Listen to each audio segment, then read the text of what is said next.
దేవునికి వందనాలు. అందరికీ చేరి ఉన్న ప్రతి ఒక్కరికి వందనాలు. ఈ రోజు మూలవాక్యం చూసినట్టయితే యాకోబు గారు రాసిన పత్రిక 4వ అధ్యాయం 4వ వచనం. యాకోబు గారు రాసిన పత్రిక 4వ అధ్యాయం 4వ వచనం. వ్యభిచారులారా, ఈ లోక స్నేహము దేవునితో వైరమని మీరు ఎరుగరా? కాబట్టి ఎవడు ఈ లోకంతో స్నేహము చేయకూడనో వాడు దేవునికి శత్రువగును. ప్రేమ మేడం మా తండ్రి ఇంతవరకు క్షేమంగా కాపాడి ఈ తరుణం మాకు అనుగ్రహించినందుకు వందనాలు. మేమంతా చిన్న మందగా చేరి మరొకసారి నీ వాక్యాన్ని ధ్యానించుకునే కృప మాకు అనుగ్రహించినందుకు వందనాలు ప్రభా. అవును ప్రభా, నైనా మాకు కావలసిన నాయన నీ వాక్యం అనే తొలకరి వర్షం మా మీద ఉన్నప్పుడు తండ్రి, అది మొలకెత్తి ఫలించడానికి నాయన నువ్వు కృప చూపించే దేవుడు తండ్రి. దయగల మా ప్రభా, దయమయ వాక్యం ధ్యానించబోతూ ఉంటాడు. నన్ను మరుగుపరిచి ఆధ్యాత్మిక సత్యములు మీరే వెల్లడి చేయమని వినుచున్న ప్రతి ఒక్కరికి నాకు పరిశుద్ధాత్మ నడిపింపు దయచేసి వినుచున్న ప్రతి ఒక్కరికి వినగల చెవి, గ్రహించగల మనసు, ఆచరించగల హృదయం దయచేయమని సమస్త పరిస్థితులు మీ స్వాధీనం ఉంచుకొని కార్యాంతము నిన్ను బహుగా స్తుతించుకునే భాగ్యం దయచేయమని మా ప్రభువును నీ ప్రియ కుమారుడైన యేసుక్రీస్తు ద్వారా వేడుకుంటున్నాం తండ్రి. ఆమేన్. యాకోబు గారు రాసిన పత్రిక 4వ అధ్యాయంలోకి వచ్చేటప్పుడు మొదటి అధ్యాయంలో మనం అవలోకనం చేసుకున్నాం దైవ జ్ఞానం గురించి, అదేవిధంగా విశ్వాసము, ప్రార్థన ఆవశ్యకత గురించి, మాట ప్రవర్తన నాలుక అనేది, మాట ప్రవర్తన క్రియ అనేది ఒక విశ్వాసిని మరొక విశ్వాసి ధైర్యపరచడానికి ఎంతగా ఉపయోగపడుతుందో. ఇక సెకండ్ చాప్టర్ లోకి వచ్చేటప్పటికి దేవుడు పక్షపాతి కాదు గనక మనం కూడా కులాన్ని బట్టి కానీ, రంగుని బట్టి కానీ, లేకపోతే వారికి ఉన్నటువంటి సోషల్ స్టేటస్ ని బట్టి కానీ, ఫైనాన్షియల్ స్టేటస్ ని బట్టి కానీ ఏ రకమైన వివక్ష చూపకూడదని, అదే విధంగా మన విశ్వాసం ఎప్పుడు కూడా క్రియాసహితమైన విశ్వాసంగా ఉండాలని చెప్పిన తర్వాత థర్డ్ చాప్టర్కి వచ్చేటికి సడన్ గా నాలుక గురించి ఆయన ప్రస్తావించడం జరిగింది. ఎందుకంటే పై విషయాలన్నిటికంటే కూడా చాలా ప్రాముఖ్యమైనది మన విశ్వాసాలను ధైర్యపరచాలన్నా, అదే విధంగా విశ్వాసాలను ఆదరించాలన్నా, మన క్రియలు చేయాలన్నా కూడా నాలుక అనేది చాలా ముఖ్యం. కాబట్టి సాత్వికమైన నాలుక అది జీవ వృక్షం అని చెప్పి మనం ధ్యానించుకున్నాం. ఇక ఫోర్త్ చాప్టర్కి వచ్చేటప్పటికి అంటే ఒక విశ్వాసి ఇతరులకు సువార్త ప్రకటించడానికి మరి నాలుక ఎంత అవసరమో అట్ ది సేమ్ టైం మనసు కూడా అంతే అవసరం. ఈ ఫోర్త్ చాప్టర్కి వచ్చేటప్పటికి మనసుకి ఎక్కువ ప్రాధాన్యత ఇచ్చారు. ఈ ఫోర్త్ చాప్టర్ చివరికి వచ్చేటప్పటికి ఏం మనసుకి ఏ విధంగా ప్రాధాన్యత ఇచ్చారు అనేది మనం అర్థం చేసుకోవచ్చు. మనం 10వ వచనం వరకు ఒకసారి చూస్తే, మీలో యుద్ధములు పోరాటములు దేని నుండి కలుగుతున్నవి? మీ అవయవముల పోరాడు మీ భోగించలేయే కదా. మీరు ఆశించుతున్నారు కానీ మీకు దొరకటలేదు, నరహత్య చేయుదురు, మత్సరపడుదురు కానీ సంపాదించుకొనలేరు, పోట్లాడుదురు, యుద్ధము చేయుదురు కానీ దేవుని అడుగునందున మీకు ఏమీ దొరకదు. మీరు అడిగినను మీ భోగముల నిమిత్తము వినియోగించుటకై దురుద్దేశంతో అడుగుదురు, కనుక మీకేమీ దొరకట్లేదు. వ్యభిచారులారా, ఈ లోక స్నేహము దేవునితో వైరమని మీరు ఎరుగురా? కాబట్టి ఎవడు ఈ లోకంతో స్నేహము చేయగోరునో వాడు దేవునికి శత్రువగును. ఆయన మన యందు నివసింప చేసిన ఆత్మ మత్సరపడునంతగా అపేక్షించిన అని లేఖనము చెప్పుచున్నది. వ్యర్థమని అనుకుంటున్నారా? కాదు గాని ఆయన ఎక్కువ కృపనిచ్చును. అందుచేత దేవుడు అహంకారాలను ఎదిరించి దీనులకు కృప అనుగ్రహించును అని లేఖనము చెప్పుచున్నది. కాబట్టి దేవునికి లోబడి ఉండుడి, అపవాదిని ఎదిరించుడి, అప్పుడు వాడు మీ యొద్ద నుండి పారిపోను. దేవుని యొద్దకు రండి, అప్పుడు ఆయన మీ యొద్దకు వచ్చును. పాపులారా, మీ చేతును శుభ్రపరచుకుని, ద్విమనస్కులారా మీ హృదయంలో పరిశుద్ధపరచుకునడి. వ్యాకులపడి దుఃఖపడుడి, ఏడువుడి. మీ నవ్వు దుఃఖమునకును మీ ఆనందము చింతకును మార్చుకునడి. ప్రభువు దృష్టికి మిమ్మల్ని మీరు తగ్గించుకునడి, అప్పుడు ఆయన మిమ్మల్ని హెచ్చించను. ఈ 10 వచనాలు ఎందుకు ఒకసారి చదివానంటే, ఇవన్నీ కూడా మనకు సులభంగా అర్థమయ్యే వచనాలే. అయితే ప్రతి వచనంలో కూడా అంతర్లీనంగా సందేశం అనేది ఉంటుంది. కాబట్టి వచనం ఇప్పుడు చూసినట్టయితే ఈ ఫోర్త్ చాప్టర్ కి ముఖ్యంగా ఆయన కాన్సన్ట్రేట్ చేసింది ఏంటంటే, ఒక క్రైస్తవుడు లోకంలో జీవించేటప్పుడు ధన్యకరమైన జీవితం ఎట్లా జీవించాలి, లోకాన్ని ఎంత వరకు ఉపయోగించుకోవాలి, లోకంతో ఎంత వరకు మమేకం అవ్వాలి, లోకాన్ని తనకు ఉపయోగించుకుంటాం కాకుండా లోకానికి సువార్త చాటి చెప్పేటప్పుడు తాను ఏ విధంగా జాగ్రత్త పడాలి అనేది బోధకులనే కాదు, మనకు తెలుసు కదా, పేతురు గారు రాసిన పత్రిక 2వ అధ్యాయం, అందరూ కూడా మనం పరిశుద్ధులైన జనాంగము, దేవుని ప్రజలైన సొత్తులం, అందరూ యాజకులు అన్నారు పేతురు గారు. కాబట్టి ఇక్కడ కూర్చున్న మనం అందరం కూడా సువార్త ప్రకటించడానికి దేవుడు ఉద్దేశించి ఉన్నాడు. కాబట్టి ఆ సువార్త ప్రకటించేటప్పుడు ముందు మన మనసుని స్వాధీనపరుచుకుని ఎదుటి వారి మనసును స్వాధీనపరచుకోమని చెప్పడానికి ఈ పత్రికలో ఈ చాప్టర్ మనకు ఎంతో ఉపయోగపడుతుంది. ధన్యకరమైన జీవితం జీవించాలి అని ప్రయత్నం చేసేటప్పుడు 2 రకాలైన పోరాటాలు ఎదుర్కొంటాం మనం. ఏంటి ఆ పోరాటాలంటే, ముందు ఎప్పుడైతే క్రైస్తవ్యాన్ని స్వీకరించి ఆ కొండ మీద ప్రసంగంలో చెప్పినటువంటి ఆ ధన్యతలన్నీ కూడా మనం ఆచరించడానికి మన సంసిద్ధులై ఆచరించడం మొదలు పెట్టావో అక్కడి నుంచే స్ట్రగుల్ మొదలవుతుంది. జనులు మనల్ని వెలివేస్తారు. యేసుక్రీస్తే స్వయంగా చెప్పారు, జనులు మిమ్మల్ని హింసించి దూషించి మీ మీద నిందలు వేస్తారు, చెడ్డ మాటలు పలుకుతారు అని చెప్పి. కాబట్టి ఆ స్ట్రగుల్ అనేది వెంటనే మొదలవుతుంది. ఇక రెండోది అంటే, అప్పటి వరకు చూడండి చాలా చెడు అలవాట్లతో ఉండి చెడిపోయిన వ్యక్తి గురించి ఎవ్వరు పట్టించుకోరు. కానీ యేసుక్రీస్తుని తెలుసుకుని మారు మనసు పొంది దేవుని వాక్యం మీద శ్రద్ధగా ఉంటూ బైబిల్ పట్టుకుని చర్చికి వెళ్ళేటప్పటికి వెంటనే ఇతనిలో మార్పు వచ్చింది కదా, చెడు అలవాట్లు అన్ని దూరం అయ్యాడు కదా, మంచి ప్రవర్తనకు వచ్చాడు కదా చెడు ప్రవర్తన నుంచి అని ఆలోచించడం మానేసి అతని మీద నిన్నటి వరకు మొన్నటి వరకు ఇట్లా ఉన్న వ్యక్తి కదా, ఇట్లా ఉన్న ఆమె కదా అని చెప్పి ఆ రకంగా మాట్లాడటమే కాకుండా అతన్ని లేకపోతే ఆమెని ఎలిమినేట్ చేయటానికి ఎక్కువగా ప్రయత్నం చేస్తూ ఉంటారు. ఇప్పటికీ కూడా సమాజంలో అది జరుగుతూనే ఉంది. ఇక రెండో పోరాటం ఏంటంటే, క్రైస్తవ విశ్వాసకి తనలో తాను పడే పోరాటం. ఈ పోరాటాన్ని జయించడం అనేది చాలా కష్టం. శరీరాశ, నేత్రాశ, జీవపుడం అని పౌలు గారు కూడా క్రీస్తుని పోలి నడుచుకుంటున్నాను, మీరు నన్ను పోలి నడుచుకోండి అని చెప్పినటువంటి మహానుభావుడు. రోమేలుకు రాసిన పత్రిక 7వ అధ్యాయం అంటాడు కదా, నాలో వేరొక గుణం ఉంది, చేయదగిన మేలు నేను చేయలేకపోతున్నాను, దానికి కారణం ఇదే అని చెప్పి. అంత మాత్రం చేత ఆయనను మనం తక్కువ అంచనా వేయటానికి వీల్లేదు. ఎందుకంటే హృదయంలో జరిగే పోరాటాన్ని ఆయన మనకి వివరించి చెప్పాడు. ప్రతి ఒక్కరికి మనకి ప్రతి క్షణము, ముఖ్యంగా క్రైస్తవుడికి లోకంలో బయటికి వెళ్ళామంటే ఈ పోరాటం అనేది తప్పదు. ఈ శరీరాశ, నేత్రాశ, జీవపుడం అనేది యేసుక్రీస్తుకే తప్పలేదు. అపవాది అనేక రకాలుగా ఆయనకు ఆశ చూపించి లోపరుచుకోవాలని చూపించిన సంగతి మనకు తెలుసు. అదే విధంగా మనం కొరింథీయులకు రాసిన మొదటి పత్రిక 3వ అధ్యాయం 3వ వచనంలో చూస్తే అసూయ, ద్వేషం, మత్సరం ఇవన్నీ కూడా ప్రకృతి సంబంధమైన అంశాలు, దైవ సంబంధమైన అంశాలు కాదు. ఇవన్నీ మనలో పెట్టుకుని దేవుణ్ణి ఆరాధించమనే సాధ్యమైన అంశము కాదు. ఒకవేళ అనుకోవచ్చు, ఈర్ష్య ద్వేషాలు మనకి ప్రతిసారి కనపడవు, కానీ ఆ టైం వచ్చేటప్పటికి ఆ ఈర్ష్య ద్వేషాలను జయించడం అనేది చాలా కష్టమైన విషయం. మనందరికీ తెలుసు కదా, ఒక ఆమె చాలా సౌందర్యవతి, నాకంటే అందగత్తెలు ఎవరు ఈ ప్రపంచంలో ఉండరు, ఉండకూడదు కూడా అనుకుంటుంది. కానీ తన కుమార్తె తనకంటే అందంగా ఉండేటప్పుడు సహించలేకపోయిందంట ఆవిడ. తల్లి బిడ్డ యొక్క సౌందర్యాన్ని చూసంటే ఆ అసూయ ద్వేషం అనేది ఏ స్థాయికి వెళుతుందో మనకి అర్థం చేసుకోవటానికే మనం గమనించినట్లయితే, ఈ ప్రకృతి సంబంధమైన అంశాలు ఎక్కడి నుంచి వస్తాయంటే, మనం లాస్ట్ వీక్ ధ్యానించుకున్నాం కదా, 2 రకాలైన జ్ఞానాలు ఉన్నాయి ఈ లోకంలో. ఒకటి దైవ సంబంధమైన జ్ఞానం, 2 లోక సంబంధమైన జ్ఞానం. దాన్ని దయ్యాల జ్ఞానం అని కూడా అన్నారు. ఈ లోక సంబంధమైన ఈవిల్ థాట్స్ అనేవి ఈ మత్సరము, ఈ ద్వేషము, అసూయకి కారణాలు. పైనుండి వచ్చే జ్ఞానం గురించి ఆయన చాలా తక్కువ చెప్పాడు కదా. 3వ అధ్యాయం 17వ వచనంలో పైనుండి వచ్చే జ్ఞానము మొట్టమొదట పవిత్రమైనది, తర్వాత సమాధానకరమైనది, మృదువైనది, సులభముగా లోబడినది, కనికరంలోను మంచి ఫలములతో నిండుకున్నది. ఇన్ని మంచి లక్షణాలు ఉన్నది దైవ సంబంధమైన జ్ఞానం. నిజంగా ఈ లక్షణాలన్నీ మనలో ఉంటే ఈ మత్సరానికి కానీ, అసూయకి కానీ, ద్వేషానికి కానీ ఆస్కారం ఉండదు.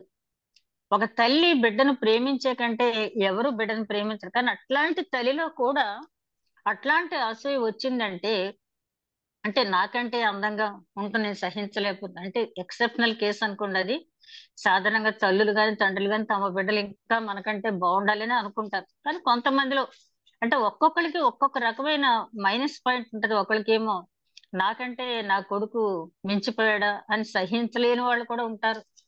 అది ప్రకృతి సంబంధమైన, శరీర సంబంధమైనటువంటి అంశాలు.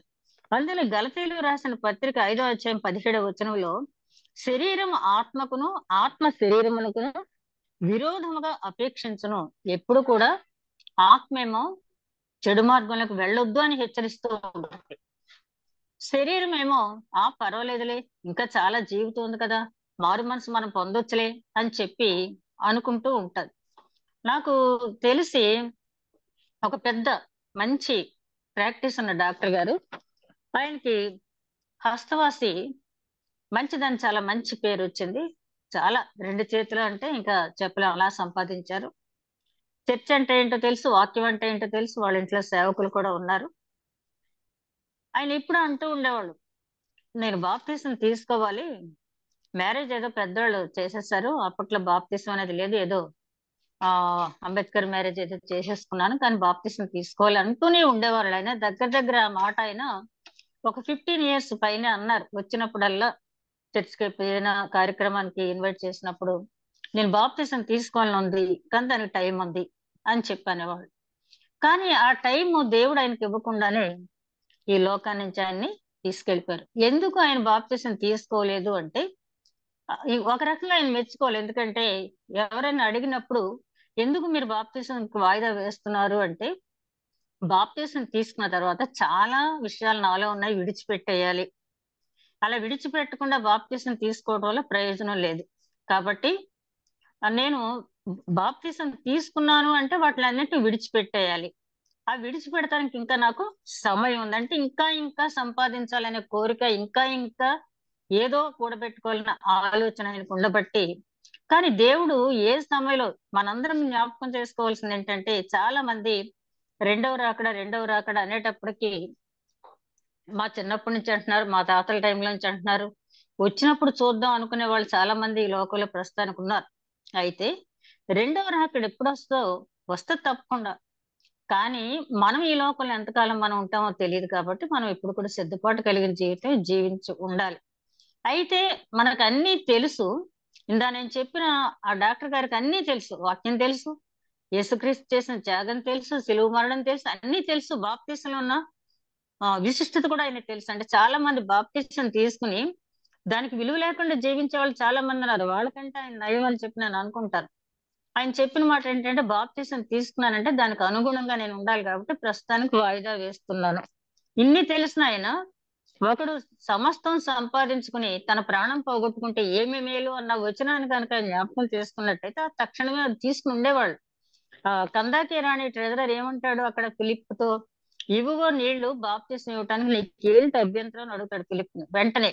అట్లా తక్షణం, ఏమో మరుక్షణం ఏం జరుగుద్దో తెలియదు కాబట్టి. అయితే అట్లా తీసుకోవటానికి, అట్లా కమిట్మెంట్ తీసుకోవటానికి, అట్లా కన్ఫ్యూస్ అవటానికి ముఖ్యంగా అడ్డుపడేవి ఏంటంటే మనకి శరీరాశ, నేత్రాశ, జీవపు డమ్ము. అయితే బాప్తిస్మం తీసుకున్న వాళ్ళందరూ కూడా పరిశుద్ధంగా జీవిస్తున్నారా అంటే, ఎవరికి వాళ్ళే వ్యక్తిగతంగా చెప్పుకోవాల్సినటువంటి సమాధానం. బాప్తిస్మం తీసుకున్నంత మాత్రాన పరలోకానికి మనం వెళ్ళిపోం. మార్టిన్ లూథర్ గారు ఎప్పుడు అంటారు కదా, మనంతా కూడా పాపులమే, రక్షింపబడిన పాపులం, సేవ్డ్ సిన్నర్స్ అంటారు ఆయన ఎప్పుడు కూడా. కాబట్టి మనం ఒకసారి రక్షింపబడిన తర్వాత మళ్ళీ వెనుతిరిగి చూడకూడదు. అయితే చూడకుండా ఉండాలంటే దానికి చాలా నిగ్రహం అనేది, వాక్యం హృదయంలో నింపబడినప్పుడు మాత్రమే మనం ఆ విధంగా ఉండగలం. అందుకని చాలా చక్కగా చెప్తాడు పౌలు గారు ఏంటంటే, శరీరం ఆత్మకు, ఆత్మ శరీరానికి విరోధంగా ఎప్పుడు కూడా అపేక్షిస్తూనే ఉంటుంది. పౌలు గారు రోమిలు రాసిన పత్రికలో 8వ అధ్యాయం అంతా కూడా ఆత్మానుసార్లు ఎట్లా ఉంటారు, శరీరానుసార్లు ఎట్లా ఉంటారు, చాలా చక్కటి వివరణ అక్కడ ఇవ్వటం జరిగింది. రోజుకి ఒక్కసారి మనం చదువుకుంటే, మనం ఒకవేళ మనసు ఎటన్నా వెళ్ళినా మన మనసును బంధించి తెచ్చుకోవటానికి ఆ చాప్టర్ చాలా ఉపయోగపడుతుంది. అంత చక్కగా ఆయన రాయటం అనేది జరిగింది. ఆ తర్వాత మనం గమనించినట్లయితే ఆయన అంటాడు, మీరు పోరాటాలు ఎక్కడి నుంచి వస్తున్నాయి, మీకు సంఘర్షణలు ఎక్కడి నుంచి వస్తున్నాయంటే, మీకు లేనిది కావాలని, ఎవరికో ఉంది నాకు కావాలని తహత్తుతో మించిపోయిన కోరికలు కోరటం వల్ల మీకు ఎప్పుడు కూడా మనశ్శాంతి అనేది ఉండటం లేదు. దానివల్ల మీరు ఏవి కూడా పొందలేకపోతున్నారు అని ఒక కారణం చెప్తూ, యాకోబు గారు నిజంగా యాకోబు గారు రాసిన పత్రికలో 5 అధ్యాయాల్లో కూడా ప్రతి వచనం కూడా డే టు డే లైఫ్ లో మనం ఎక్కడ అక్కడ ఎదుర్కొనే సమస్య. ఆయన అంటాడు, మీరు ఆ వెలుపటి పోరాటాలను అయితే పరిష్కరించుకోగలుగుతున్నారు, కానీ లోపలి పోరాటాన్ని మీరు పరిష్కరించలేకపోతున్నారు. లోకం వైపు చూడకుండా ఉండలేకపోతున్నారు. లోకాన్ని జయించలేకపోతున్నారు. జయించడానికి కూడా ప్రయత్నం అనేది మీరు చేయటం లేదని చాలా నిక్కచ్చిగా ఆయన చెప్తున్నాడు. తర్వాత అంటాడు, మీరు ప్రార్థన చేయట్లేదు, దేవుణ్ణి అడగట్లేదు. మీకు ఏదైనా కావాలన్నప్పుడు ముందు మీ ప్రయత్నాలన్నీ కూడా చేసిన తర్వాత, ఆ ప్రయత్నాలన్నీ కూడా విఫలమైన తర్వాత అప్పుడు దేవుడి దగ్గరకు వచ్చి, ప్రభువా నా మనవి ఆలకించని అడుగుతున్నారు. కానీ ముందుగా మీరు దేవుడి దగ్గరికి రావటం లేదు. ఇంకా మూడో కారణం ఆయన చెప్తున్నాడు, మీరు దేవుడి దగ్గరకు వచ్చిన అడగవలసిన రీతిలో అడగవలసిన కోరికలు మీరు దేవుణ్ణి అడగటం లేదు.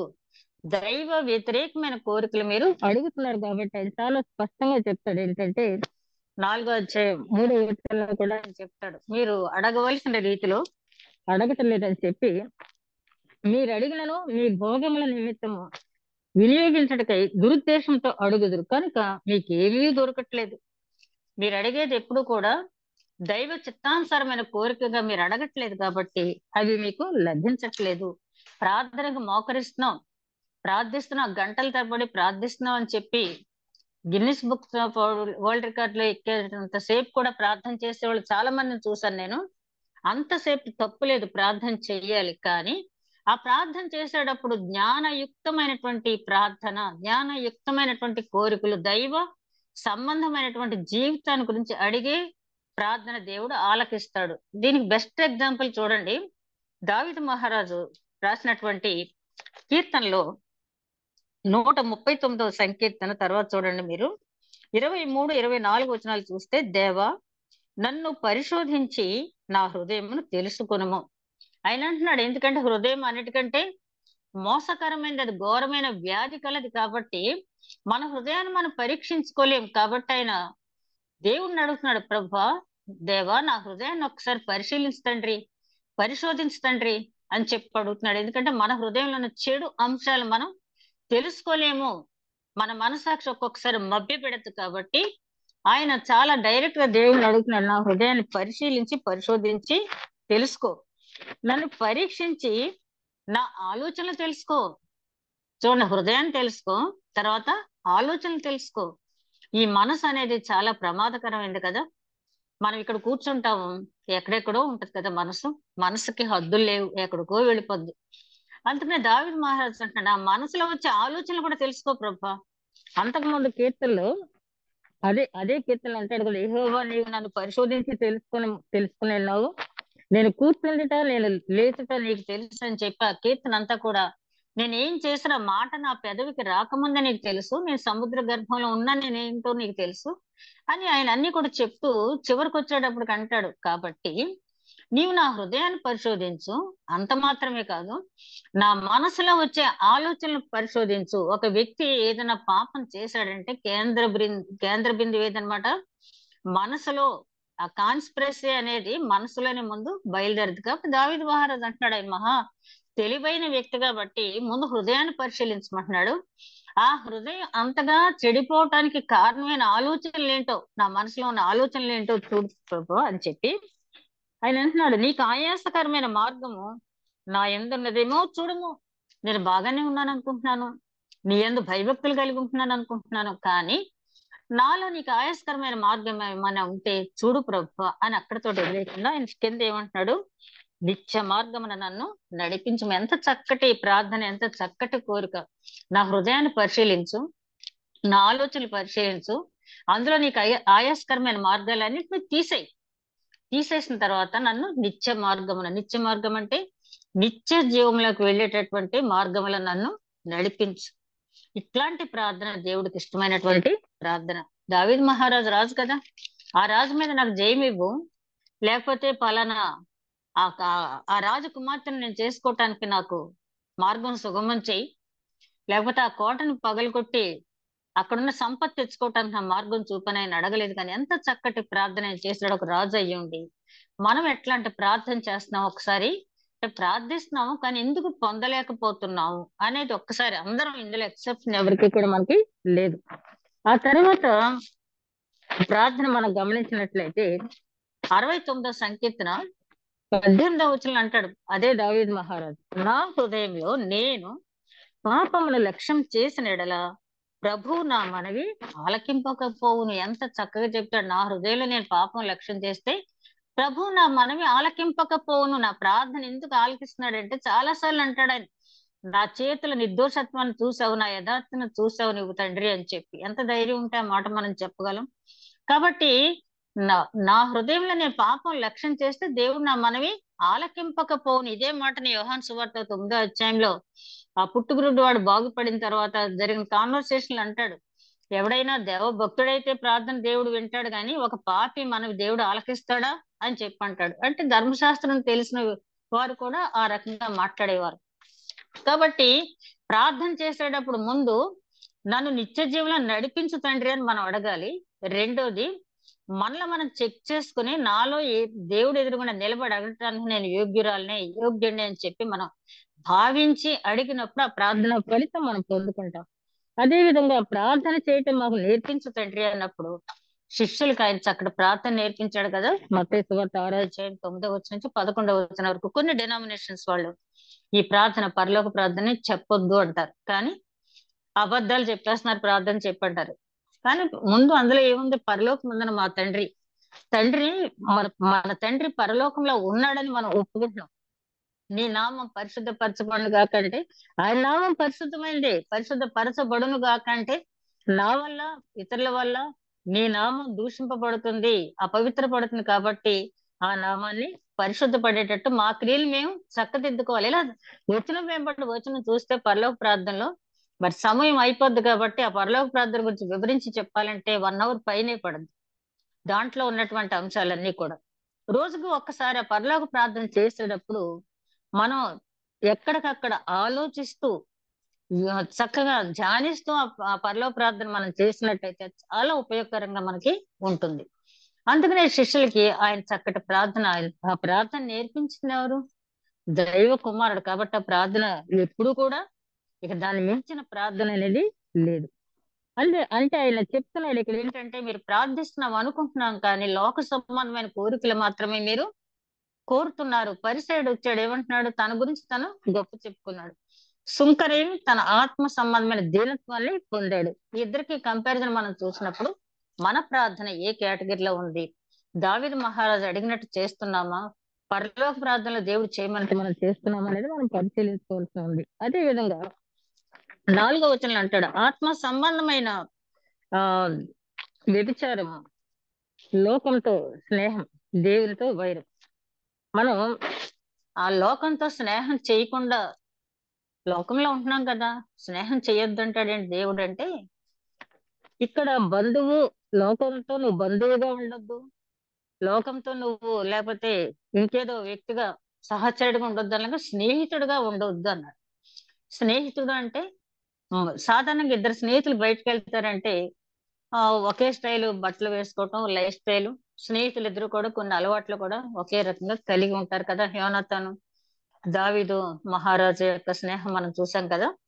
అట్లా స్నేహం చెయ్యొద్దు అంటే లోకాన్ని నువ్వు అనుసరించవద్దు. నీ ఇన్ఫ్లుయెన్స్ అనేది లోకం మీద పడాలి తప్పించి లోకం ఇన్ఫ్లుయెన్స్ నీ మీద పడవద్దు. అసలు లోకంలోకి వెళ్ళకపోతే మనం సువార్త ప్రకటించాలంటే లోకంలో ఉండాలి. ఆ మాలిన్యం మనం అంటించుకోకుండా లోకంలో ఉన్న మాలిన్యాన్ని కడిగి వేయటానికి మనం సువార్త ప్రకటించాలి తప్పించి మనం ఆ మాలిన్యం అంటించుకోకుండా లోకంతో స్నేహం దేవునితో వైరం కాదా అంటే దీన్ని చాలా మంది తప్పుగా అర్థం చేసిన వాళ్ళు కూడా ఉన్నారు. చాలా మంది 4 గోడల మధ్య తలుపులు వేసుకుని మేము పక్కన వాళ్ళతో మాట్లాడమండి, వాళ్ళు అనిలండి, వాళ్ళతో మేమేం మాట్లాడతామండి. అందుకు నేను చెప్పి ఒకసారి ఒక గ్రామంలో ఒక శతాధిక వృద్ధుడు ప్రయాణిస్తూ ఉన్నాడట. ప్రయాణిస్తూ ఉన్న టైంలో చీకటి పడింది. ఆ చీకటి పడితే ఆ శతాధిక వృద్ధుడు ప్రయాణించేటప్పుడు ఒక ఆయన ఎదురొచ్చాడంట. ఎక్కడికి వెళ్తున్నారు ఈ చీకటిలో, మీరు ఇంత పెద్ద వయసులో, రాత్రి మా ఇంటి దగ్గర ఉండండి అని చెప్పి తీసుకెళ్ళాడట. తీసుకెళ్లి అంతా పరిచర్యలు చేసిన తర్వాత మాటల్లో దేవుని వాక్యం చెప్పడానికి ఆయన ఉపక్రమించాడు. ఎందుకంటే తీసుకువెళ్ళిన ఆయన ఒక మత బోధకుడు, రబ్బీ, యూదుడు, మత బోధకుడు. కాబట్టి సహజంగా అది మతం బోధించడానికి, మార్గం బోధించడానికి ఉపక్రమించేటప్పటికి ఈ వృద్ధుడు అన్నాడంట, అయ్యా నేను నాస్తికుని, పరమ నాస్తికుని, దేవుణ్ణి నేను నమ్మను, నాకు వద్దు వాక్యం అన్నాడంట. అనేటప్పటికి ఈ వ్యక్తి అతని అతిథి అని కూడా ఆలోచించకుండా చాలా కోపం వచ్చేసి గెట్అవుట్ అని చెప్పి అన్నాడండి, ఫ్రమ్ మై హౌస్ అన్నాడు. అనేటప్పటికి ఇంక పాపం ఏం చేస్తాడు, ఆ వృద్ధుడు ఆ చలిలో బయటకు వెళ్ళిపోయాడు. అలా నడుచుకుంటూ వెళుతూ ఉంటే ఈ రబ్బీకి దేవుని స్వరం వినిపించిందంట. ఏంటి నువ్వు చేసిన పని, అతను ఎందుకు ఈ టైంలో పంపించేస్తావు అని చెప్పి. ప్రభా, అతను ఇలా చెప్తున్నాడు, నేను నాస్తికుణ్ణి, నేను దేవుడు వాక్యం వినను అంటున్నాడు, అట్లాంటి వాడిని నేను ఇంట్లో పెట్టిన ఎట్లా నిద్రపోగలను తండ్రి అన్నాడు. అంటే వెంటనే దైవస్వరం ఏం చెప్పిందంటే, అతను నాస్తికుడే కదా, నీకంటే నాకు బాగా తెలుసు, 100 సంవత్సరాలు భరించాను అతన్ని, ఒక్క రాత్రి నువ్వు భరించలేవా అని చెప్పి అన్నాడంట. వెంటనే తను చేసిన తప్పు తను తెలుసుకుని గబగబా వెళ్ళి వెనక్కి తీసుకొచ్చి కూర్చోబెట్టి మళ్ళీ ఆయనకి కాస్త వేడిగా లిక్విడ్ ఏది ఇచ్చిన తర్వాత అప్పుడు అతనే అడిగాడంట, ఏంటి ఇలా వచ్చి మళ్ళీ నన్ను తీసుకొచ్చావంట, అయ్యా నేను తప్పు చేశాను, నా దేవుడు నన్ను గద్దించాడు, అతను నాస్తికుడని తెలిసి కూడా ఈ సృష్టికర్త నేనని తెలుసుకోలేకపోయాడు, అతను నేను 100 సంవత్సరాలు భరించాను, ఒక్క రాత్రి నువ్వు భరించలేకపోయావా అని చెప్పి నన్ను అడిగాడు. ఇట్లాంటి వాళ్ళ కోసం నేను సులువు మరణం పొందాను కదా, నీలో సహనం ఏదని చెప్పి అడిగాడు నన్ను అని చెప్పి అడిగేటప్పుడు వెంటనే అతను పశ్చాత్తాపడి ఆ దేవుడి గురించి అన్ని విషయాలు విని అతను మారు మనసు పొందాడు. ఒక రాత్రి అతను సహించడం వల్ల ఎంత గొప్ప మేలు జరిగింది అంటే, లోకంతో స్నేహము వైరం అంటే, అతను నాస్తికుడు కాబట్టి సరేలే నువ్వు నాస్తికుడివి, నేను కూడా దేవుని మాటలు చెప్పనులే అని చెప్తే అది అతనితో కలిసి మనం అతనిలాగానే మనం ఉన్నట్టు. అలా కాకుండా నీ విధానం మార్చుకోకుండా, నీ లైఫ్ స్టైల్ అనేది మార్చుకోకుండా అవతల వాళ్ళని దేవుని వైపు మళ్లించగలగటానికి నువ్వు లోకాన్ని ఉపయోగించుకోవాలంటే తప్పించి, లోకంలోకి వెళ్ళాను కాబట్టి వాళ్ళతో పాటు నేను ఇదైపోయానని చెప్పి అనకూడదు. ఈ మధ్యలోకి చూస్తా ఉంటే మన అందరికీ ఎక్స్పీరియన్స్, ఏప్రిల్ మార్చి నెలలో ఈస్టర్ అయిన తర్వాత, ఈస్టర్ కు ముందు మంచి రోజులు చూసి ముహూర్తాలు, పెళ్లిళ్ళు, క్రైస్తవులంతా ముహూర్తాలు చూడటమే, క్రైస్తవులంతా కూడా మంచి రోజులు చూసి శుభకార్యాలు చేయటం. లోకానికి ఏ రకమైన సందేశం మనం ఇస్తున్నాం? ప్రతి విషయంలో, ప్రతి ఆస్పెక్ట్ లోను కూడా కోడలు తీసుకురావడానికి మంచి రోజు, లేకపోతే పెళ్లి కొడుకుని చేయడానికి మంచి రోజు. మన ఒక పాస్టర్ గారిని, చాలా విచారకరం, ఆదివారం పెళ్లి కొడుకుని చేస్తున్నారు. ఏంటంటే పాస్టర్ గారు ఆయన మంచి రోజు అని చెప్పి వాళ్ళ ఇంట్లో వాళ్ళు ఆ రోజు పెళ్లి కొడుకుని చేస్తున్నాడు. లోకానికి ఏ రకమైన సందేశం వస్తున్నాయి? ఇంకా నువ్వు శకునాలు చూసి, ఇంకా మంచి రోజులు చూసి ఇట్లా ఉన్నట్టయితే ఏ రకమైన సందేశం మనం ఇవ్వగలం? వాళ్ళు ఏమనుకుంటారు, మనము వీళ్ళు ఒక్కటే అని చెప్పి ఆ రకమైన సందేశాన్ని, అంటే నీ ఫ్రెండ్షిప్ పోకూడదని చెప్పి వాళ్ళతో కలిసి నువ్వు కూడా అట్లాంటి పనులు చెయ్యకూడదు. దేవుడిచ్చిన రోజులు 365 రోజులు కూడా మంచి రోజులే, దేవుడిచ్చిన రోజులు అని చెప్పి మనం ఒక మాదిరిగా మనం ఉండాలి. అది దేవుడితో అది లోకంతో స్నేహం చెయ్యొద్దన్నమాట. అది అదే విధంగా 6వ వచనం చూస్తే, గర్విష్ఠుల్ని ఎదిరించి దీనులకు తన కృప అనుగ్రహించును. మనందరికీ తెలిసిందే, ఇప్పుడు కూడా దేవుడు గర్విష్ఠులు చాలా రిఫరెన్స్లు ఉన్నాయి బైబిల్లో చెప్పాలంటే, సామెతల గ్రంథంలోనే చాలా ఉంటాయి. నాశనమునకు ముందు గర్వం నడుస్తుందని చెప్పి. అదే విధంగా బెస్ట్ ఎగ్జాంపుల్ మరియమ్మ గారు చేసిన ప్రార్థన చూస్తే, ఆయన యేసుక్రీస్తు పుట్టక ముందే పరిశుద్ధాత్మ చేత ప్రేరేపింపబడి ప్రవచించిన ప్రవచనం, ఆయన దీనులకు కృపను అనుగ్రహిస్తాడు, గర్విష్ఠుల సింహాసనం నుంచి పడదోసి దీనులకు కృప అనుగ్రహిస్తాడని చెప్పి ఆమె ప్రవచించడం జరిగింది. అలాగే ఎస్తేరు గ్రంథంలో చూసినట్టయితే, మరి అహష్వేరోషు వష్టిని రమ్మనేటప్పటికి ఆమె రానని తిరస్కరించడం వల్ల, ఆ గర్వం చూపటం వల్ల, అంటే చాలా మంది అంటారు ఆ టైంలో భార్యను రమ్మంటం ఏంటి అంతమంది ముందు అని. అది సెకండరీ థింగ్. ముందు వెళ్ళిన తర్వాత తన భర్తని తర్వాత అది మంచిది కాదు అని చెప్పి తర్వాత మనం మార్చుకోవాలి తప్పించి, 10 మందిలో ఉన్న భర్త, అది కూడా రాజు, రమ్మని చెప్పినప్పుడు వెళ్ళకపోవడం అని చాలా గర్వపు ఆలోచన అది. దాని వల్ల ఏమైంది, ఆ కిరీటం ఆమె నుంచి తొలగింపబడి దీనురాలైన ఎస్తేరుకి అనుగ్రహింపబడింది. ఇలా చాలా ఎగ్జాంపుల్స్ మన పరిశుద్ధ గ్రంథంలో చూడవచ్చు.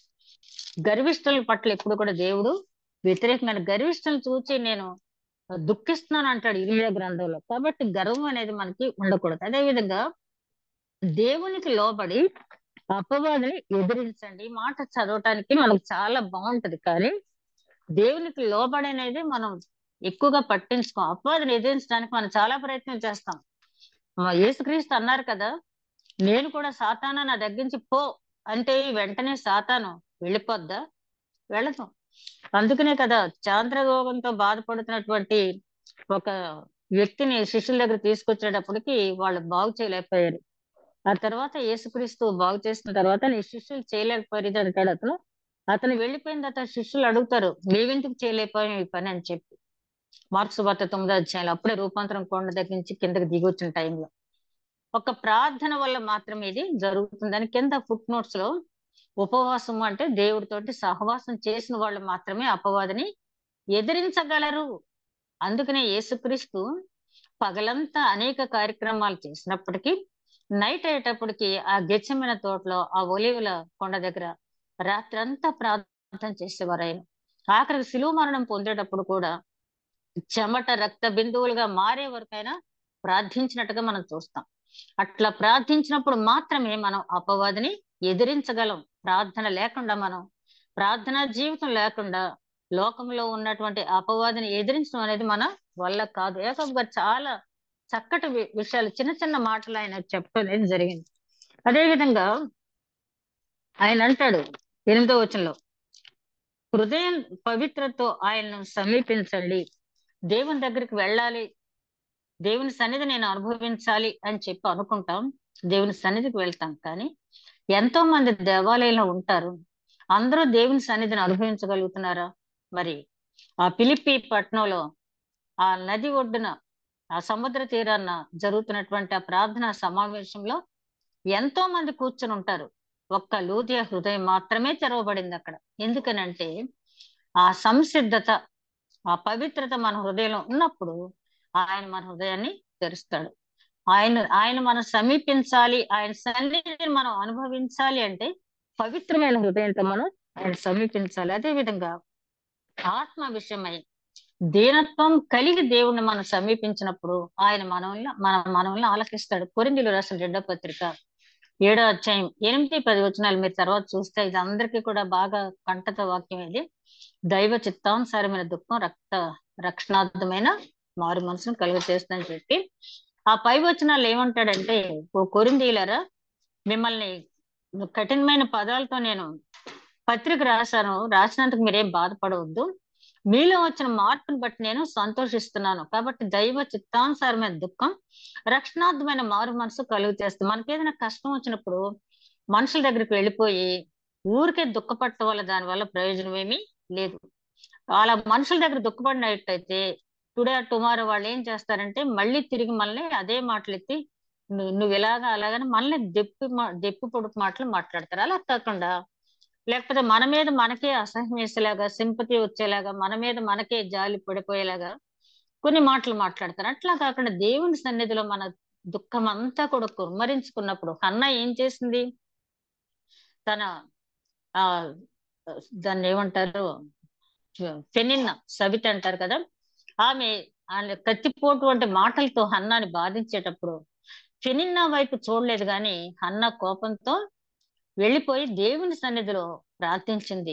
దుఃఖం పరలోకానికి వెళ్ళేటంత ఇదిగా ప్రార్థించింది. కాబట్టి ఆ ప్రార్థన ఆలకింపబడింది. కాబట్టి యాకోబు గారు ఏమంటున్నాడంటే, మీరు ప్రార్థించేటప్పుడు ఆయన మీ మనవి విని మీ దగ్గరికి రావాలి, ఆయన సన్నిధిని మీరు అనుభవించాలి. అంటే ఒక హన్నా చేసిన లాంటి ప్రార్థన మనం చెయ్యాలి. ఏలీ కూడా ఆమెను అపార్థం చేసుకున్నాడు, ఏంటి ప్రార్థన అని చెప్పి. కానీ దేవుడికి తెలుసు. అందుకనే ప్రవక్త యెషయా అంటాడు కదా, మీరు ఉపవాసం చేసేటప్పుడు మీ కంఠస్వరం పరలోకానికి చేరాలి అంటాడు. మన కంఠస్వరం ఎక్కడ చేరాలి? మనం ప్రార్థించే కంఠస్వరం పరలోకానికి చేరాలి. అంతే తప్పించి చాలా మంది చర్చిలో మోకరించి ప్రార్థన చేసేటప్పుడు, అంటే వాళ్ళ అలవాటు నేను తప్పు పట్టట్లేదు, కానీ పెద్ద పెద్ద మాటలతో 2 చేతులు పైకెత్తేసి టప టప టప ఏంటో కొట్టేసుకుని మీద రకరకాలుగా ప్రార్థన చేస్తారు. అది కాదు దేవుడు కోరుకున్నది. మనల్ని మన కంఠస్వరం, మన విజ్ఞాపన ఎక్కడికి వినాలి? పరలోకంలో వినపడాలి. అలా వినపడాలంటే ముందు హృదయ శుద్ధి గలవారు దేవుని చూచెదరని చెప్పిన వాక్యం మనందరికీ తెలుసు. కాబట్టి దేవుని సమీపించి మనం ప్రార్థించేటప్పుడు ముఖ్యంగా మన హృదయ స్థితిని మనం పరీక్షించుకోవాలి. 11వ వచనానికి వచ్చేటప్పటికి, 10వ వచనానికి వచ్చేటప్పటికి ఆయన గుడారంలో నివసించదగిన వాడు. 10వ వచనం ఒకసారి మనం గమనించినట్లయితే, మీ ఆనందము చింతను మార్చుకుని ప్రభు దృష్టికి మిమ్మల్ని మీరు తగ్గించుకుని అప్పుడు ఆయన మిమ్మల్ని హెచ్చించను. ప్రభు దృష్టికి తగ్గించుకోండి, అంతే తప్పించి లోకాన్ని చూస్తుందని ఎప్పుడు కూడా తగ్గించుకోవద్దు. నేను మొన్న ఏదో ఒక ఆర్టికల్ చదువుతుంటే విక్టోరియా మహారాణి అంట ఎప్పుడైనా చర్చికి వెళ్ళినప్పుడు ప్రతి వీక్ వెళ్ళేవారట ఆవిడ చర్చికి వెళ్ళేటప్పుడు రాజ వస్త్రాలు కాకుండా చాలా సామాన్య స్త్రీలు ధరించేటటువంటి వస్త్రాలు ధరించి వెళ్ళేవారట. అలా వెళ్ళినప్పుడు ఆమె కమ్యూనియన్ తీసుకునేటప్పుడు మోకరించినప్పుడు ఒక సామాన్య స్త్రీ ఆవిడ పక్కన మోకరించి గబుక్కున ఆవిడ ముఖం చూసి, అమ్మో రాణి గారి పక్కన మోకరించాను నేను అని గబగబా వెళ్ళిపోయి ఇంకో పక్కన కార్నర్ లో మోకరించిందంట. ఈవిడ మళ్ళీ లేచి వెళ్ళి ఆమె పక్కనే మోకరించి చెవిలో చెప్పిందంట, ఇక్కడ అందరం సమానమే బల్ల దగ్గర, నువ్వేమి వెళ్ళొద్దు, నువ్వు నేను సమానమే అని చెప్పారు. అంటే తగ్గింపు. అయితే అది అప్పటి వరకు ఆపేశాడు ఆర్టికల్. అయితే నాకు అనిపించింది ఈ తగ్గింపు అనేది విక్టోరియా మహారాణి బాగానే చేసిన మంచి మెసేజ్ ఇచ్చింది అక్కడ కూడా, కానీ అంతర్గతంగా కూడా ఈ తగ్గింపు అనేది ఉండాలి. ఇప్పుడు మనందరికి తెలిసింది ఆ రాణివాసంలో వాళ్ళు వివాహాలు చేసేటప్పుడు వాళ్ళ స్టేటస్ తగిన పిల్లల్ని చేస్తారు తప్పించి ఒక సామాన్య స్త్రీని గాని ఒక సామాన్య యువకుని గాని వాళ్ళు చేసుకోవటానికి ఇష్టపడరు. అలా చేసుకుంటే వాళ్ళ మీద చాలా కక్ష సాధింపులు అనేవి ఉంటాయి. ఒక క్రైస్తవుడుగా అంటే వాక్యం తెలిసిన కుటుంబంగా వాళ్ళు ఆ విధంగా ప్రవర్తించకూడదు కదా. ఇక్కడ మోకరించి సామాన్య స్త్రీ దగ్గర ఆవిడ ఉండటం అనేది మంచిదే, మంచి సందేశాన్ని ఇచ్చింది. కానీ అంతకంటే దేవుడు కోరుకునేది ఏంటంటే నీవు హృదయంలో యథార్థతను సత్యసంధతను నువ్వు కోరుకుంటా ఉంటాడు దావీదు మహారాజు ప్రభువుతో. మన హృదయంలో ఉన్న యథార్థత, మన హృదయంలో ఉన్నటువంటి సత్యసంధత్వం అనేది ఆయన కోరుకుంటాడు. కాబట్టి మనం బయట వినయంగానే ఉండాలి. అంతకంటే ముఖ్యంగా దేవుడు మన హృదయాన్ని పరిశీలించినప్పుడు మన హృదయం ఎప్పుడు కూడా దీనంగా ఆయనకి కనపడాలి. అంతే తప్పించి ముఖం దీనంగా కనపడటం, లేకపోతే ఏదో 4 రోజుల నుంచి భోజనం చేయకుండా ఉన్నట్టు ఉపవాసం చేసినట్టు కనపడటం కాదు, కానీ మన హృదయంలో దీనత్వం అనేది ఆయనకి కనపడాలి. ఆయన గుడారంలో నివసించేవాడు ఎవరు అంటే మనకి సంకీర్తన 15 అధ్యాయంలో చాలా చక్కటి మాటలు, ఇప్పుడంతా నాకు చదవటానికి అవకాశం లేదు, కానీ ఆయన గుడారంలో నివసించదగిన లక్షణాలన్నీ కూడా కీర్తన 15 సంకీర్తనలు అనేది ఇవ్వటం జరిగింది. అదే విధంగా ధర్మశాస్త్రం నీవు తీర్పు తీర్చడానికి ఎప్పుడు కూడా ప్రయత్నించవద్దు. ధర్మశాస్త్రంలో చెప్పినటువంటి మాటలు వాటి గురించి, ఆ చట్టాల గురించి ఎప్పుడు కూడా తీర్పు తీర్చడానికి, అసలు ఎదటి వ్యక్తికి నువ్వు తీర్పు తీర్చడానికి పని చెయ్యొద్దు. అదే మనకు నూతన నిబంధనలకు వచ్చేటప్పటికి 1 వేలు నువ్వు చూపిస్తే 4 వేలు నిన్ను చూపిస్తున్నా అని చెప్పి ఒక చిన్న ఎగ్జాంపుల్ మనం నేను చూస్తే 2 స్నేహితులు ఉన్నారంట. అందులో ఒక అతను మంచి వేటగాడు, రెండో అతనికి అంత బాగా ప్రొఫెషనలిజం రావటం లేదు. మొదట అతను చూసి కొంచెం అసూయ పడతా ఉంటాడు ఎప్పుడు. ఇతను వెళ్ళగానే ఏదో ఒకటి మంచి వేటను కొడుతున్నాడు ఇతను, నేను ఎందుకు చేయలేకపోతున్నాను అసూయతో ఉంటాడు. ఓసారి ఈ మొదటి వ్యక్తి తన గన్ తీసుకుని వెళ్ళిన వెంటనే రెండో వ్యక్తి కూడా వెళ్తాడు. వెళ్ళి ఎవరు లేని సమయంలో ఆ మొదటి వ్యక్తిని షూట్ చేసేసి మెదలకుండా ఇంటికి వచ్చేస్తాడు. ఆ మొదటి వ్యక్తి చనిపోతాడు. ఎవరు చంపేశారు అనేది కూడా తెలీదు. ఒక ఒలీవల చెట్టు దగ్గర ఆ శవం పడి ఉంటుంది. ఆ తర్వాత మామూలుగానే ఏ జంతువో ఏదో చేసి ఉంటుందని చెప్పి అనుకున్నారు, అయిపోయింది. ఆ తర్వాత 20 సంవత్సరాల తర్వాత ఈ మొదటి వ్యక్తి కుమారుడు కూడా బాగా వేట అంటే ఇష్టం అంట. అతను మామూలుగా ఒకసారి గన్ తీసుకుని వేటకెళ్తే అనుకోకుండా ఈ రెండో వ్యక్తి అటుగా వెళ్తుంటే అతను తగిలి చనిపోయాడంట. ఈ కుర్రాడు వచ్చి చాలా బాధపడుతున్నాడంట. బాధపడతా ఉంటే, వద్దొద్దు బాధపడద్దు, ఒకనొక టైంలో నీ తండ్రిని నేను ఇలా చంపేశాను, ఎవరు చూడలేదు అనుకున్నాను, కానీ దేవుడు చూశాడు, దేవుడు పక్షపాతం లేదు, అందుకనే చెప్పారు కదా పగ తీర్చుకున్నట నీ వంతు కాదు, జీవము గల దేవుని చేతిలో పట్ట మహా భయంకరం అని చెప్పాడు దేవుడు. కనీసం నీ తండ్రిని చంపేసినది కూడా నాకు మారు మనసు అనేది రాలేదు, నా జీవితం ఎప్పుడు కూడా అలాగే ఉంది, అందుకే దేవుడు నాకు టైం ఇచ్చాడు, కానీ ఆ 20 సంవత్సరాలకు నేను ఉపయోగించుకోలేకపోయాను, చివరికి ఈ విధంగా మరణించాను, ఏమీ బాధపడద్దని చెప్పి చనిపోయాడంట. అంటే నువ్వెప్పుడు కూడా తీర్పు తీర్చడానికి ప్రయత్నించవద్దు, పగ తీర్చుకున్నట నా వంతు అన్నాడు. ఎదుటి వారి విషయంలో నీకు ఏదైనా నచ్చంది ఉంటే వదిలేయి, ఆ దేవుడికి అప్పచెప్పేయి, అంతే తప్పించి నువ్వు కక్ష తీర్చుకోవడానికి ప్రయత్నిస్తే చివరికి హత్యల వరకు, నరహత్యల వరకు, ఈ ప్రారంభ వచనాల్లో 4వ అధ్యాయంలో అదే కదా, అంతవరకు వెళ్ళొద్దు. అదే విధంగా తీర్పు ఎప్పుడు కూడా నీ పని కాదు. దేవుని చిత్తం లేకుండా కార్యక్రమాలు నేను చెప్పాను కదా, మనం ఒక మ్యారేజ్ మొదలు పెట్టామంటే ముందు మనకు కావాల్సిన అన్ని ఏర్పాటు చేసేసుకుంటాం. అప్పుడు ఎవరికైనా చెప్పేటప్పుడు దేవుని చిత్తం వల్ల అండి మా అబ్బాయికి మ్యారేజ్ సెటిల్ అయిందండి, దేవుని చిత్తం వల్ల అండి మా అమ్మాయికి మ్యారేజ్ సెటిల్ అయిందండి అని చెప్తాం. కానీ ముందు ఎవరి చిత్తం నెరవేర్పు జరిపించాం? మనది. అలా కాకుండా అబ్రహాం జీవితంలో మనం చూసినట్టయితే ఏమంటాడు? చక్కటి మాట అంటాడు ఎలియాజరుతో, నువ్వు వెళ్ళు, నీకంటే ముందు నా దేవుడు తన దూతని పంపిస్తాడు అంటాడు. అంటే ఆ మ్యారేజ్ ప్రపోజల్స్ మొదలుపెట్టిన వెంటనే, తన కుమారుడు మ్యారేజ్ ప్రపోజల్స్ మొదలుపెట్టిన వెంటనే అబ్రహాం ఏం చేశాడు? మోకరించి ప్రార్థన చేశాడు. దేవుడు ఆయన ప్రార్థన ఆలకించాడు. తన దూతను దేవుడు పంపిస్తున్నాడని ఒక నిరీక్షణ, ఒక ఇన్సూరెన్స్ అబ్రహాంలో కలిగింది. కాబట్టి అంత గన్ షాట్ గా ఎలియాజరుతో ఏమంటున్నాడు? నువ్వు వెళ్ళు, నీకంటే ముందు నా దేవుడు నా దూతను అక్కడికి పంపిస్తాడు. పంపించాడు కదా, కార్యం అంతా దూత సఫలం చేశాడు. అది దేవుని మీద ఆధారపట్టు అంటే. కానీ మనం ఏం చేస్తామంటే మన ప్రయత్నాలు అన్ని అయిపోయిన తర్వాత చివరికి దేవుడు ప్రాధాన్యత ఇచ్చి దేవుని చిత్తం వల్ల జరిగింది అని చెప్తాం. ఇక్కడ ఈ వచనాలు మనం గమనించినట్లయితే ఇది ఏ సందర్భంలో అంటున్నాడంటే ఆయన 15 13 వచనాలు చూస్తే ఆయన అంటాడు, నేడైనను రేపైనను ఒకనొక పట్టణం వెళ్ళి అక్కడ ఒక సంవత్సరం ఉండి వ్యాపారం చేసి లాభం సంపాదించుకుందామని రెండని చెప్పుకున్న వాళ్ళారా, రేపేమి సంభవించినా మీకు తెలియదు. మీ జీవం ఏ పాటిది? మీరు కొంతసేపు కనపడి అంతలో మాయమైపోవు ఆవిరి వంటి వారే. కనుక ప్రభు చిత్తమైతే మనం బ్రతికి ఉండి ఇది అది చేతమని చెప్పుకొనవలెను. ఇప్పుడైతే మీరు డంబములను అతిశయమును పలుకుతున్నారు. యాకోబు గారు ఏమంటున్నారంటే, మీకు వాక్యం అంతా తెలుసు. ఎవరితో మాట్లాడుతున్నాడంటే ఈ మాటలు యూదులతో ప్రత్యక్షంగా మాట్లాడుతున్నాడు. మీకు వాక్యం అంతా తెలుసు, కానీ మీలో ఉన్న అతిశయం గర్వం అనేది పోవట్ల. అక్కడికి వెళ్దాం, ఆ పట్టణం వెళ్దాం, అక్కడ వ్యాపారం చేద్దాం, సంపాదిద్దాం. బాబేలు గోపురం కట్టేటప్పుడు ఏమనుకున్నారు వాళ్ళు? ఆకాశానికంటే గోపురం కట్టేద్దాం, దేవుడితో సమానం అయిపోదాం అన్నారు.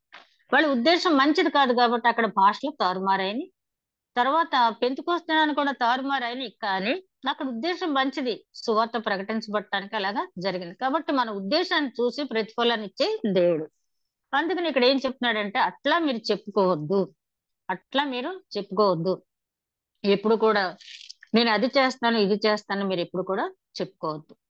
ఎందుకంటే అది మీ చేతిలో లేదు. దేవుని చిత్తానికి వదిలిపెట్టండి. అపోస్తలుల కార్యాలు 21వ అధ్యాయంలో దేవుని చిత్తానికి వదిలిపెడతాం అంటే ఏంటో ఆ 21వ అధ్యాయం 14 వచ్చిన తర్వాత మీరు చూడండి.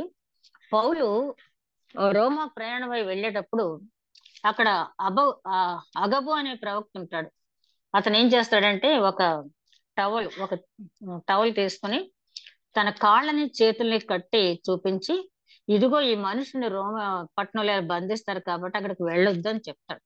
అప్పుడు పౌలు ఏమంటాడంటే, నన్ను ఎందుకు ఇలా గుండెలు అవిసిపోయేలా చేస్తున్నారు, నేను మరణానికి సిద్ధపడే వెళ్తున్నాను అక్కడికి, ఆటంకపరచవద్దు దేవుని కార్యానికి అంటాడు. అప్పుడు అక్కడ ఉన్న వారందరూ కూడా ముందు ఆటంకపరుస్తారు, కానీ ప్రభు చిత్తం ఎలాగుంటే అట్లాగే జరుగుద్ది. ప్రభు చిత్తానికి మనం ఆటంకపరిచే వాళ్ళగా మనం ఉండకూడదు. ఒక్కొక్కసారి మనకు తెలియకుండానే ప్రభు చిత్తానికి ఆటంకపరిచే వాళ్ళగా ఉంటాం. పేతురు కూడా మత్తయి సువార్త 16వ అధ్యాయంలో అంటాడు కదా, ప్రభువా నీకు అది ఎప్పుడు దూరమగును గాక అంటాడు. అంటే నన్ను సిలువ వేస్తారు ఇలాగని ఆయన చెప్పేటప్పటికి, నీకు అట్లాంటి మరణం వద్దు ప్రభువా, అది నీకు దూరమగును గాక అంటాడు. ఎందుకంటే పాపం తెలియదు కదా, ఆయన మరణిస్తేనే గాని మనకు నిత్య జీవం లేదని అది గ్రహించలేదు. కాబట్టి తనకున్నటువంటి వాత్సల్యమే చూసుకున్నాడు, కానీ దేవుని కార్యాన్ని ఆలోచించలేకపోయాడు. కాబట్టి ఆయన ఏమన్నాడు? సాతానా నా వెనుకకి పో అన్నాడు. మనకు తెలియకుండానే ఒక్కొక్కసారి ప్రభు కార్యాలకు అడ్డుపడుతున్నామేమో, మనం ఎంత ప్రయత్నించినా జరగట్లేదు అంటే అది ప్రభు చిత్తం కాదు అని వదిలిపెట్టాలి. నాకు తెలిసినటువంటి ఒక మంచి గాయని ఒక ఆవిడ ఉంది. ఆవిడ ఒకసారి మా దగ్గరలో మా సిస్టర్కి ఒక ఆవిడకి మ్యారేజ్ అయిన తర్వాత 4 సంవత్సరాలు 5 సంవత్సరాలు పిల్లలు లేరు. ఆవిడంది, అమ్మ బలవంతంగా ఇప్పుడు దేవుడిని ఏది కూడా అడగొద్దు, నీ చిత్తం నా జీవితంలో సిద్ధించగాక అని వదిలేయమ్మా అని చెప్పంటే, అడగాలి కదండి దేవుణ్ణి అంటే. ఆయనకి తెలుసు, పదే పదే విసిగించొద్దు దేవుళ్ళని అంది. ఎందుకు అంటే ఆవిడ సొంత జీవితంలో సాక్ష్యం చెప్పింది. ఆమెకు 2 కళ్ళు కనపడు, భర్త కూడా 2 కళ్ళు కనపడు.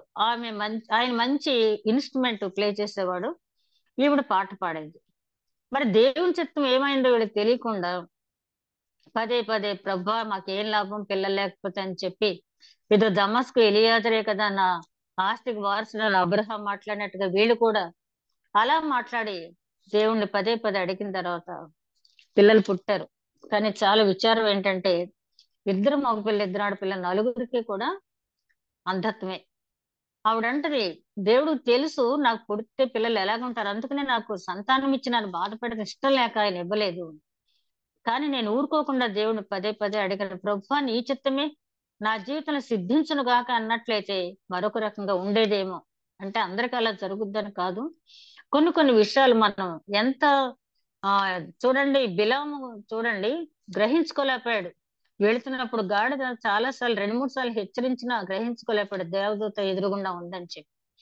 చివరికి ఆ గాడిద కింద పడిపోయినప్పుడు గాని బిలాంకి తెలిసి రాలేదు. అలాగా ఒక్కొక్కసారి దైవ చిత్తం మనకు తెలియకుండానే మనం ప్రవర్తిస్తూ ఉంటాం. అందుకని యాకోబు గారు ఏమంటున్నారంటే ఏ పని చేసినా దేవుని చిత్తానికి వదిలిపెట్టండి, రేపేం జరుగుద్దో మీకు తెలీదు. మనం చూసాం కదా ఆ తైవాన్ లో ఆ భూకంపం అనేసి అంతస్తులో ఉన్నటువంటి భవనాలు పడిపోవటం, ఇట్లాంటి సంఘటనలు రోజు మనం ఎన్నో చూస్తున్నాం. అట్లా జరుగుద్దని కనీసం ఆ బిల్డింగ్ లో నిద్రపోయేవాళ్ళు కూడా తెలియదు కదా. కాబట్టి రేపు అనేది రేపే కాదు మరుక్షణం అనేది మన చేతిలో లేదు. కాబట్టి మొన్న ఎవరు ఫ్యామిలీ తోటి వస్తున్నారంట కారులో, కొత్తగా పెళ్ళైన జంట, ఇంకొక ఆయన డ్రైవరు. అక్కడ కొంచెం షార్ట్ గా నేరో స్ట్రీట్ లో డ్రైవ్ చేసేటప్పుడు డ్రైవర్ కొంచెం స్లో చేసేటప్పటికి ఆ కొత్త పెళ్లి కొడుకు నీకు చేత కాకపోతే స్టీరింగ్ నాకు ఇవ్వు నేను తీసుకెళ్తాను అన్నాడట. తీసుకెళ్తానని ఆ డ్రైవర్ని తప్పించాడు, డ్రైవర్ని పక్కన కూర్చోమన్నాడు, స్టీరింగ్ తీసుకున్నాడు. అంతే, ఆ మొత్తం పడిపోయింది కారు, నలుగురు అక్కడికక్కడ ఇదైపోయారు. ఆ క్షణం ఈ వీళ్ళేంటి ఇంటి దగ్గర కొత్త పెళ్లి కొడుకు పెళ్లి కూతురు వస్తారని చూస్తున్నారు, ఎదురు చూస్తున్నారు. ఆ క్షణంలో ఏం జరుగుద్దో మనం చెప్పలేము. ఆ తోసుకొచ్చింది కదా, లేకపోతే అతను స్టీరింగ్ తీసుకోవటం ఏంటి. ప్రభు చిత్తానికి మనం వదిలిపెడితే ఏదైనా కూడా సజావుగా జరుగుద్ది. తర్వాత వచ్చిన మనం చూస్తే గర్వంగా మాట్లాడుకోవటం అనేది తగదు. ఇంకో మాట ఏంటంటే మన లోకంలో జీవించేటప్పుడు అనేక రకాలైన సవాళ్ళను మనం ఎదుర్కోవాల్సి ఉంటుంది. ఆ సవాళ్ళను ఎదుర్కోవటం అంటే ఎలా ఉంటదంటే, ఒకసారి ఒక క్రైస్తవ విశ్వాస చనిపోయిందంట. ఆ భూస్థాపిత కార్యక్రమానికి వెళ్ళినటువంటి పాస్టర్ గారు ప్రేర్ చేసి భర్తని, బాబు ధైర్యంగా ఉండు, మనకు నిరీక్షణ ఉంది, జీవంతో కూడిన నిరీక్షణ ఉంది, నువ్వు ధైర్యంగా ఉండంటే వెంటనే అతను చాలా కోపం వచ్చి నా పరిస్థితి నీకు వస్తే తెలుస్తుంది, ఏదో చెప్తున్న వాక్యం అని చెప్పి. కానీ ఈయన రివర్స్ అవ్వలేదు, ఎందుకంటే బోధకుడు నాలుకని అదుపులో పెట్టుకోవాలి కాబట్టి ఆయన ప్రార్థన చేసి యువతలకు వచ్చేసాడు. తర్వాత 6 నెలల తర్వాత అనుకోకుండా ఈ బోధకుని భార్య చనిపోయినప్పుడు ఈ సమాధి కార్యక్రమం చేస్తూ ఆయన ప్రార్థించిన తర్వాత ఒక 6 నెలల పూర్వం ఒక సోదరుడు నన్ను అడిగాడు, ఇదే సంఘటన నీకు జరిగితే నువ్వు ఎలా ఉంటావు అని. అదే చెప్తున్నాను, ఆ రోజు అతనికి ఎలా చెప్పానో ఇప్పుడు నేను అలాగే ఉన్నాను. ఎందుకంటే నా భార్య రక్షింపబడింది, నేను రక్షింపబడిన వాడిని. ఒక రోజు నా భార్య నేను కలుసుకుంటానని విశ్వాసం నాకు ఉంది, ఆ నిరీక్షణతో నేను ఉన్నాను, దుఃఖపడను నేనని చెప్పి అన్నాడంట. వెంటనే ఆ సమీపంలోనే ఉన్నాడంట ఆ వ్యక్తి, అయ్యా నేను తప్పు మాట్లాడాను, నన్ను క్షమించండి, నాకు రక్షణ మార్గం ఇంకా బాగా నాకు బోధించండి అని అడిగాడు. అందుకని సవాళ్ళు వచ్చినప్పుడు కొంత మనం ఓపిక పడితే మనం సువార్త ప్రకటించగలం. చివరిగా మేలు అంటే మీకు తెలిసి కూడా మేలు చేయకుండా ఉండొద్దు. ఇక్కడ క్రైస్తవ భాషలో మేలు అంటే ఆత్మ రక్షణార్థం మనల్ని కృషి చేయమన్నాడు దేవుడు. ఆ ఆ ఆత్మల రక్షణార్థం మనం పనిచేసేటప్పుడు అనేక రకాలైన ఇబ్బందులు వస్తాయి. అయినప్పటికీ ప్రభువా నువ్వెన్ని ఇబ్బందులు పడ్డావని దేవుడు అడగడు గాని, నువ్వెన్ని ఆత్మల రక్షణార్థం నువ్వు నీకు ఇచ్చిన తలాంతును ఉపయోగించావని అడుగుతాడు. కాబట్టి ఆ విధంగా ఉండమని ఈ 4వ అధ్యాయంలో మెయిన్ 2 అంశాలు. నువ్వు లోకంలో ఉండు, లోకానికి సువార్త ప్రకటించు, లోక మాలిన్యం నీకు అంటించుకోవద్దు. రెండోది, నీలో ఉన్న సంఘర్షణ నువ్వు జయించు, నీలో ఉన్నటువంటి లోక సంబంధమైన పోరాటం ముందు నువ్వు జయించు, నీ మనసును అదుపులో పెట్టుకో, మంచి ప్రార్థన చేయి, దేవుడు నీకు అన్ని కూడా అనుగ్రహిస్తాడు. అట్టి నడిపింపు దేవుడు మనకు అనుగ్రహించును గాక. దయగల మా ప్రభువా, విత్తబడిన వాక్యం ఊరంతలుగా ఫలించే భాగ్యం దయచేయమని మా ప్రభువును నీ ప్రియ కుమారుడని యేసుక్రీస్తు ద్వారా వేడుకుంటున్నాం తండ్రి. ఆమేన్. ఆమేన్.